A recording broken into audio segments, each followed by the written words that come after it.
তিনি ইসলামের ইতিহাস সাবজেক্টের ওপরে মাস্টার্স কমপ্লিট করেছেন। পাবনা এবং রাজশাহী বিভাগের পাত্র যারা আছেন, আপনাদের প্রস্তাব সবথেকে বেশি গ্রহণযোগ্য হবে। বিশেষ করে সিটিজেন পাত্র যারা আছেন, বিয়ের পর স্ত্রীকে নিয়ে প্রবাসে অবস্থান করতে পারবেন এমন পাত্রদের প্রস্তাব সবথেকে বেশি গ্রহণযোগ্য হবে। বর্তমানে সরকারি চাকরির জন্য প্রিপারেশন নিচ্ছেন এবং যারা স্ত্রীর মতামতকে প্রাধান্য দেওয়ার মতো মন মানসিকতা রাখেন এমন পাত্রদের বিয়ের প্রস্তাবই সবথেকে বেশি অগ্রাধিকার পাবে। তিনি পাবনা সদরের স্থানীয় বাসিন্দা। পুরো পরিবারকে সাথে নিয়ে বর্তমানে তিনি পাবনা সদরেই অবস্থান করছেন।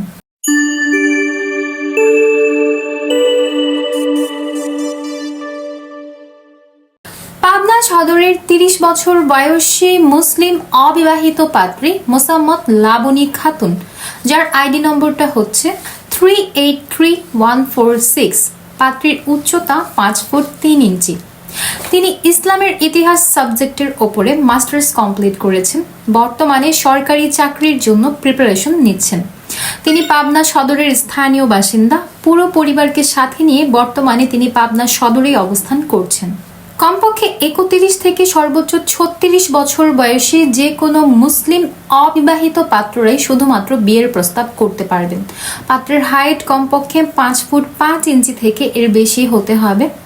শিক্ষাগত যোগ্যতা কমপক্ষে মাস্টার্স কমপ্লিটেড হতে হবে। পেশার দিক থেকে ডাক্তার, ইঞ্জিনিয়ার অথবা সরকারি বেসরকারি যে কোনো ভালো পদে কর্মরত পাত্রদের বিয়ের প্রস্তাব তিনি অ্যাকসেপ্ট করবেন। ব্যবসায়ী পাত্রদের বিয়ের প্রস্তাবেও তিনি আগ্রহী আছেন।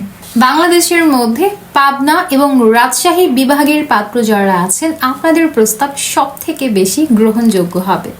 পাত্রী প্রবাসী প্রস্তাবেও আগ্রহী আছেন। বিশেষ করে সিটিজেন পাত্র যারা আছেন, বিয়ের পর স্ত্রীকে নিয়ে প্রবাসে অবস্থান করতে পারবেন এমন পাত্রদের প্রস্তাব সবথেকে বেশি গ্রহণযোগ্য হবে। তবে বাংলাদেশের মধ্যে বরিশালের পাত্র যারা আছেন, আপনাদের প্রস্তাব গ্রহণযোগ্য হচ্ছে না। পাশাপাশি প্রবাসী পাত্রদের মধ্যেও যারা চীনের পাত্র আছেন, এমন চীন প্রবাসী পাত্রদের বিয়ের প্রস্তাবেও তিনি আগ্রহী নন। 5 ওয়াক্ত নামাজি, চরিত্রবান এবং ইমানদার পাত্র যারা আছেন, তাদের প্রস্তাব সবথেকে বেশি গ্রহণযোগ্য হবে এবং যারা স্ত্রীর মতামতকে প্রাধান্য দেওয়ার মতো মন মানসিকতা রাখেন এমন পাত্রদের বিয়ের প্রস্তাবই সবথেকে বেশি অগ্রাধিকার পাবে। বিস্তারিত জানতে কল করুন আমাদের হটলাইনে কিংবা সরাসরি চলে আসুন আমাদের সাপোর্ট টিমে।